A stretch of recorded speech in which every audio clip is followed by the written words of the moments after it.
Welcome back. My name's Braden Rant from Second Life, and this is the sofa tutorial that we've been working on for the last few weeks.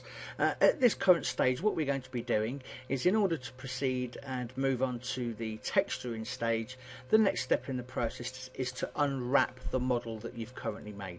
So what I'm going to be doing is, because I know that there's some vertices within this model that won't be seen, I'm going to select the seat cushions and I'm going to invert them and then hide them. And then if we look underneath, first of all I'll turn off the visibility there, and you can see there's all of these vertices underneath that won't be seen within Second Life. So I'm going to go to face select and I'm going to select those faces,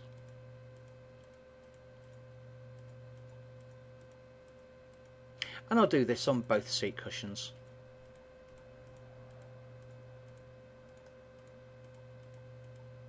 I'll then press delete and remove faces, and as you can see they've now been removed, and it will reduce your vertice count on your model.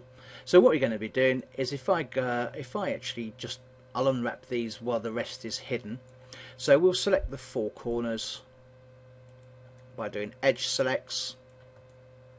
An edge select is you can press Alt and Shift because you're doing more than one selection, and right click.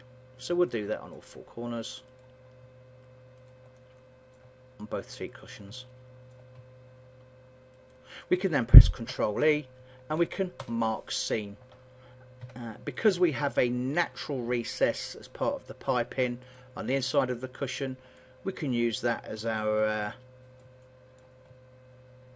seam. It's also a good place because it's the natural termination point of the edges there, so we'll do that on both seat cushions.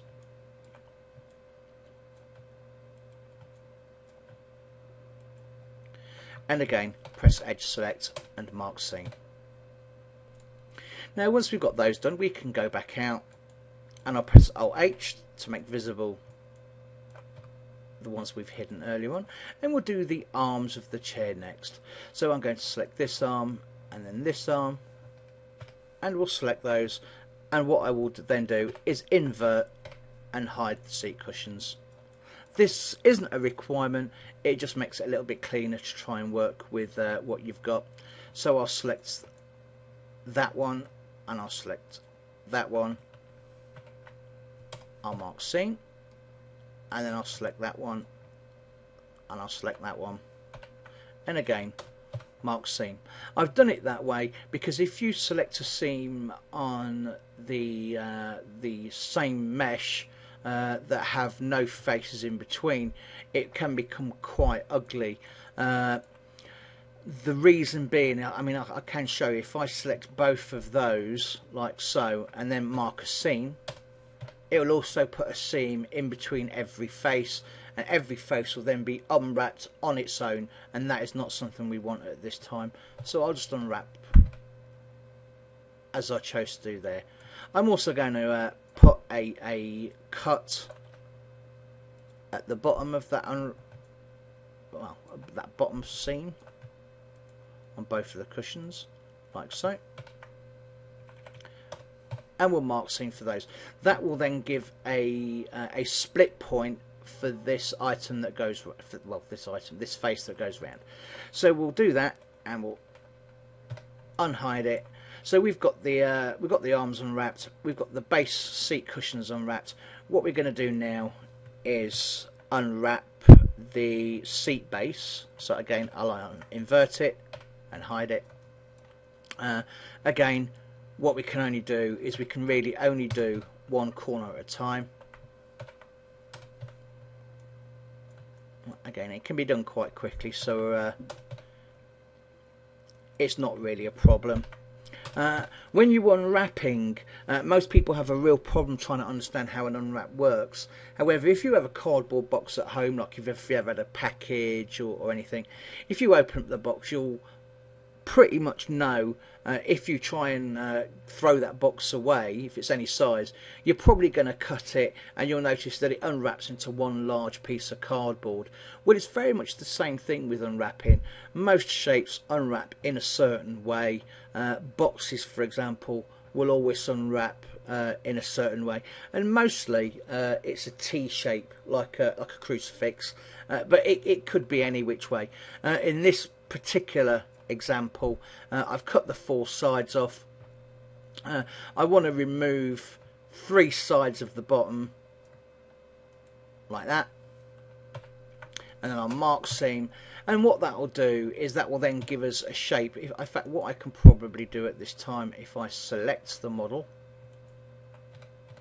like so and I unwrap it, you can see it's given a singular face at the bottom and the rest. And the reason this is because in selecting all 4 sides, I've also selected this front edge.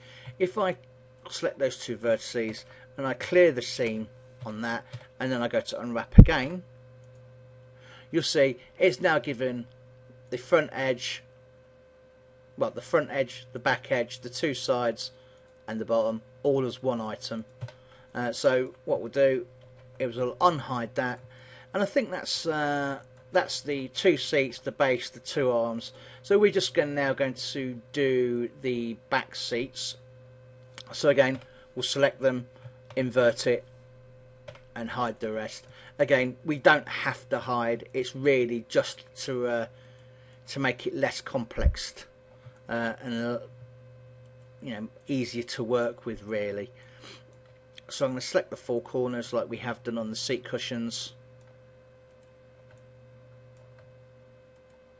and we'll unwrap that. Well, mark a seam rather. We're not going to unwrap just yet. And then we'll select the inner edges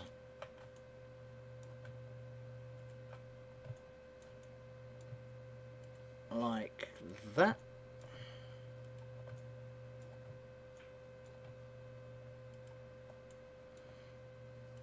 and we'll mark the seam for those. Now I happen to know that this will be a problem because of this edge loop here will cause a little bit of compression. There's not really an awful lot we can do with that at this present moment. It shouldn't really cause you a big problem, but you could unwrap the back seats differently if you wanted to. I could show you how to do that, rather than having this center panel and the edges. You could just unwrap, for example, this row like so, and just have the fronts as singular pieces. That'll work just as well, and wouldn't give you any pinches, etc. So now we've got those bits unwrapped, the backs will also be part of the front situation. In fact, what I'll do is I will remove the back. I also noticed an unwrapped part that hasn't been unwrapped, so we'll remove the back completely. That should avoid at least some of that pinch that we'll have with the overhangs on the seat cushion. So we'll remove that and we'll do a mark seam. And then what you could actually then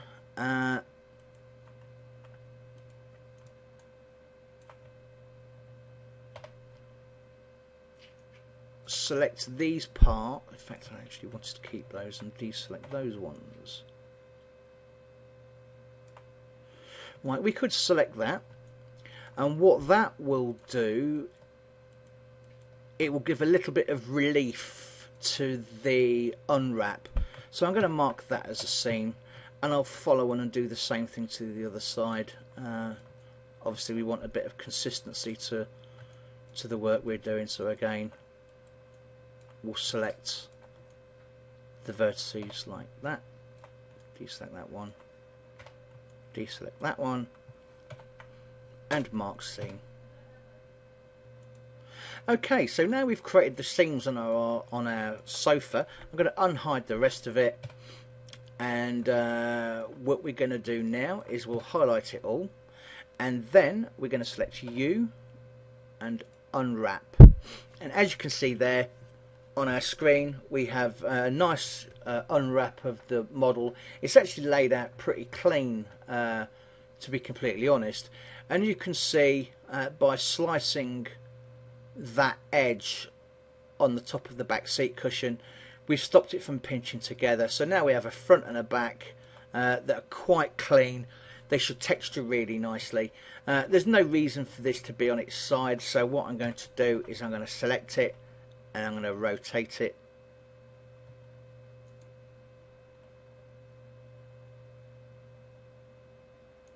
I'm going to move it over slightly.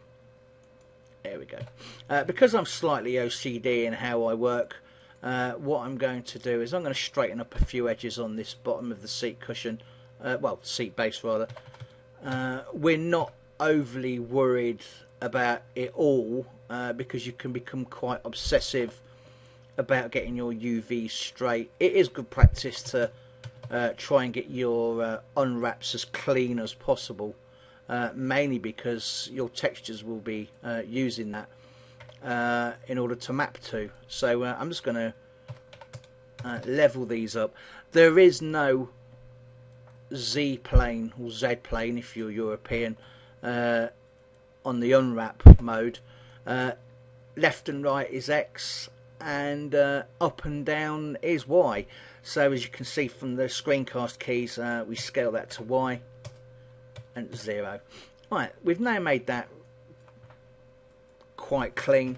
I'm going to scale it down a little bit. It doesn't need that much texture space because most of it won't be seen, and I would actually like to give that texture space over to something else. We've also got the sides of the arms there. There's one. The other one is up the top there, but it's on a different orientation. What I'm going to do is I'm going to orient them the same. Right. So at least now we're working in roughly the same texture space. I'm going to clean these up a little bit, and I'll pause the video while I'm doing it, and that way we won't waste too much time. So I'll be right back. Okay, welcome back. As you can see, I've straightened up my UVs and I've tried to scale them as much as possible.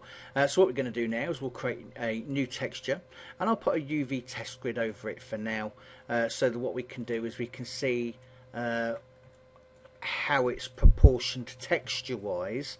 I'm just going to move and give myself a few more lights so that I can see how it's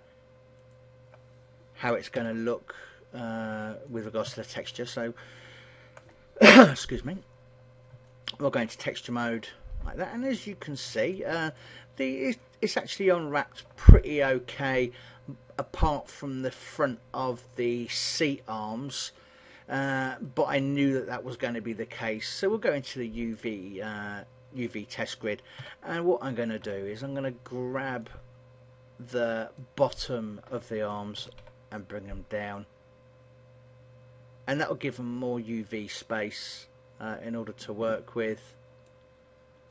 Right, and there we go. You could obviously tidy it up. I mean, there's a little bit of distortion here. That is actually part of what's going on in the general shape of it. So you could move that and start to straighten them all up if that was your thing, as they say.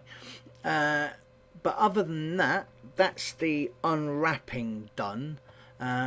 We can apply a texture to that, and it will work very well. But what I also did is I removed the seams from this area on the back of the cushions. It generally created too many wayward vertices. It does leave it a little bit messy on the back of the seat cushions.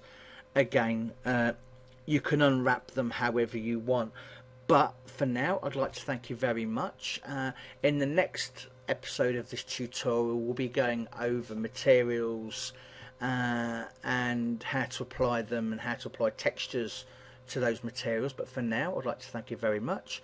My name is Braden Rant, and goodbye.